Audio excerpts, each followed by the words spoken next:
Plato once said, "Life is but a sojourn." There's a lot of truth in this philosophical statement. I was born into a family that was constantly on the move. Rooting and uprooting happened multiple times in my early childhood. For some people, this might sound intriguing or even idyllic. However, when you are an immigrant running away from war or natural disaster in order to survive, life can be extremely difficult and is often painful. The most heart-wrenching experience for me was being on a boat, drifting at sea for 7 days. We were exposed to the elements of nature. Food was scarce. Drinking water was carefully rationed.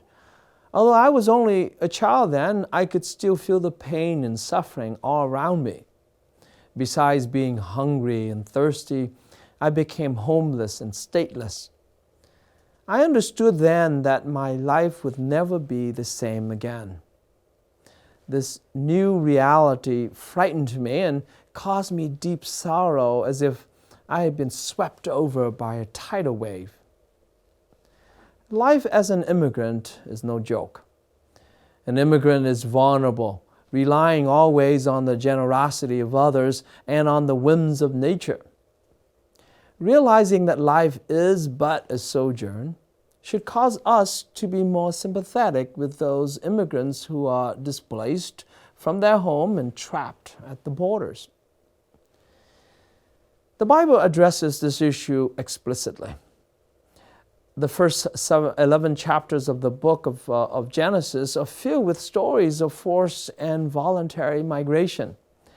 Due to pride and selfishness, namely wanting to be like God, Adam and Eve disobeyed God's commands and consequently were expelled from the Garden of Eden. They barely had time to enjoy the fruits and sanctuary of paradise provided by God.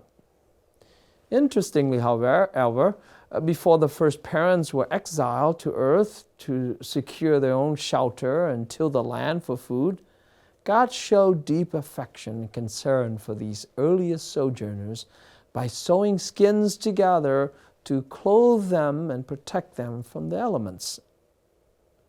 The theme of alienation and displacement continues with Cain, who kills his brother Abel out of jealousy. As a punishment, he becomes a fugitive and a wanderer on the earth. As the inhabitants of the earth increase, wickedness, violence, and degradation of the earth sickens God to the point of regret for having created humanity. Thus, God purges the earth and all its inhabitants with a huge flood. Noah and his family, who were righteous before God and chosen to continue the human race, were forced to flee their land because of this tragedy. Like many victims of natural disasters, they became immigrants without a known destination. Nevertheless, trusting in the covenant promised by God, Noah sails over the waves of fear and chaos to find a new home on a distant shore. But that's not the end. The Tower of Babel presents another tale about forced migration. In this story, the whole humanity decides to challenge God by constructing a tower that would reach heaven. For their sin of pride, God confuses the language of all the inhabitants and scatters them throughout the face of the earth. In short, the first 11 chapters of the book of Genesis recount tales of the earliest human families as migrants and refugees, moving about the earth, seeking a land to settle and a home in which to dwell. They risked everything for a better life. What is most noticeable in these accounts is that God cares for and protects these fugitives, vagrants, or migrants despite their shortcomings. Israel's ancestral history really begins with Abraham and Sarah when they responded to God's uncertain promises and invitation to leave their familiar surroundings in Mesopotamia and to sojourn to the land of Canaan.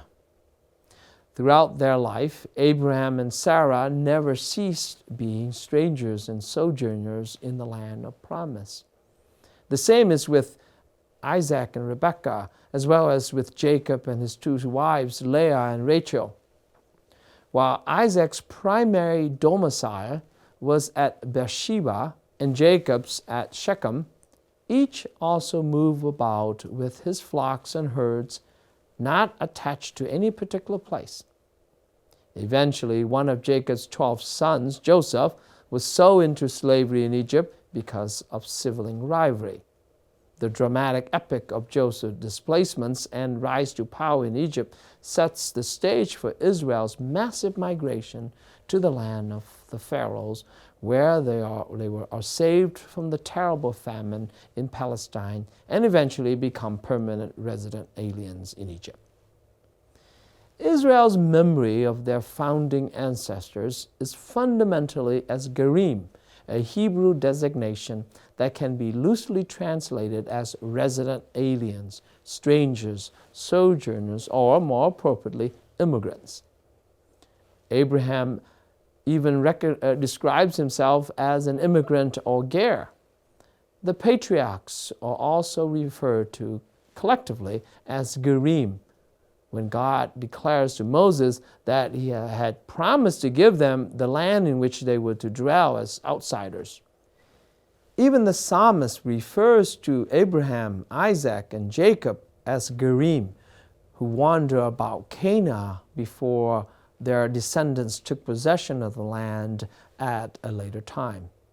And the two other instances, Psalm 39 and 1 Chronicles 29, Israel's ancestors are called Gerim, immigrants.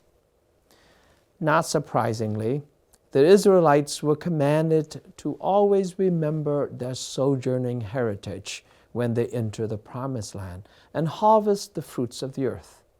They are to recall, saying, "My father was a refugee Aramean who went down to Egypt with a small household and lived there as a resident alien. But there he became a great nation, strong and numerous." We learn from these ancestral stories that even though these immigrants are vulnerable, frail, and even sinful, they are not nameless and faceless, but rather are created in the image and likeness of God. They are human beings and should be treated with the dignity that has been divinely bestowed upon them. Often those who show kindness to these folks do not go unnoticed and are rewarded abundantly. Consequently, biblical writers continue to remind their readers to treat the strangers and immigrants in their midst with respect and dignity. For to neglect the needs of these vulnerable migrants make one liable to punishment. It is said that migration is as old as history. While migration is certainly not a new phenomenon, it is nonetheless a major crisis of our epoch. Every day, millions of people are crossing borders. Some travel for the purpose of tourism. Others do it for business.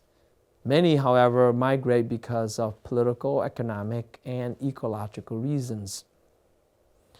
Migration may be defined as a process of moving, either across an international border or within the nation. Migration is a global phenomenon that is growing in scope and complexity, affecting most countries, families, communities, and almost every aspect of modern life. Hospitality to strangers and sojourners is an esteemed virtue in the Bible, and the reward to those who practice it is often great. In offering simple hospitality to the three strangers at odd hours of the day, Abraham was rewarded with a special revelation, namely the news of the birth of the promised son Isaac. In the time of famine, the widow of Zarephath hosted a starving stranger who happened to be the prophet Elijah the Tishbite. For her act of kindness, she was rewarded with an unlimited supply of flour and oil. The third example comes from the book of the law, where Israel is reminded of her alienness and that her blessings depend upon how she treats the foreigner in the land. You shall not oppress a resident alien. You know the heart of an alien, for you were aliens in the land of Egypt. Hospitality to an outsider was also important, that it was dictated by the law and built into Israel's legal code. In the New Testament, Jesus is consistently portrayed as a stranger, guest, host, and even as food. Such depictions of Jesus highlight the virtue of hospitality. Jesus teaches that when someone feeds the hungry, gives water to the thirsty, clothes the naked, cares for the sick, and visits the prisoner, in other words, welcomes a stranger, he or she does it for Christ himself. The letter to the Hebrews states, "Do not neglect to show hospitality to strangers, for thereby some have entertained angels unawares." In another letter, Peter exhorts his fellow Christians, saying, "Practice hospitality ungrudgingly to one another." Accordingly, hospitality to the stranger is a major pastoral challenge of migration today. Solidarity and welcoming the immigrants in our midst is a Christian moral obligation. Hospitality to the stranger was a highly regarded virtue worldwide in antiquity and by many religions. In the ancient Greeks, hospitality treatment or hospitable treatment of strangers was a mark of civility and piety. In Greek mythology, the divine frequently took on the appearance of a stranger. In the Odyssey, for example, Athena, who is the goddess of victory and wisdom, appears in various disguises to assist Odysseus, as a young maiden carrying a pitcher, as an ordinary man, and as a beautiful, skilled woman. For the Romans, hospitality was divinely sanctioned because receiving a stranger was an obedience to divine will and therefore divine law. Some Romans consider hospitality to a guest as even loftier than receiving a friend.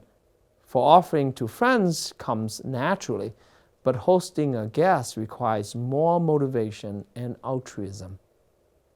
For Asians, hospitality to strangers is considered an important religious virtue.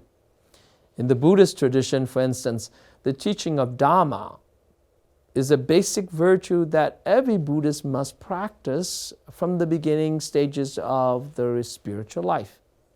Without dharma, enlightenment, which is the state of perfect knowledge and bliss, can never be achieved. According to Taoism, which is a Chinese mythical philosophical philosophy founded by Lao Tzu in the 6th century BC, to obtain long life and good fortune, one must show compassion and practice hospitality to strangers.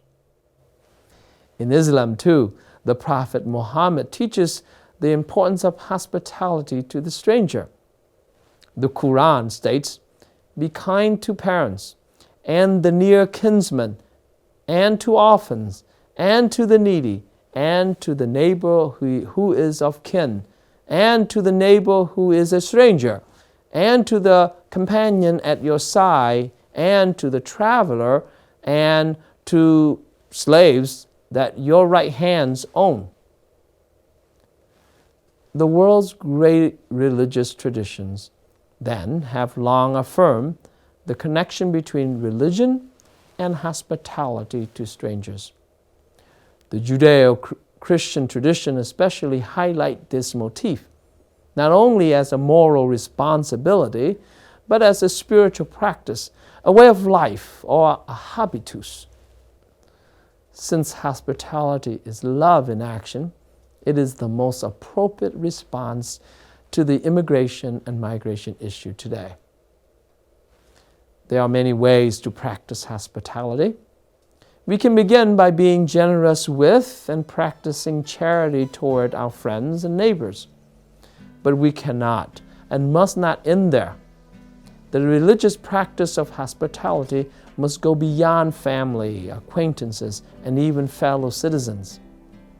Genuine hospitality reaches out to those who we do not yet know, particularly to the immigrants who are in our midst and at our borders. By extending ourselves to these vulnerable ones, we might not only entertain angels, but actually meet God face to face.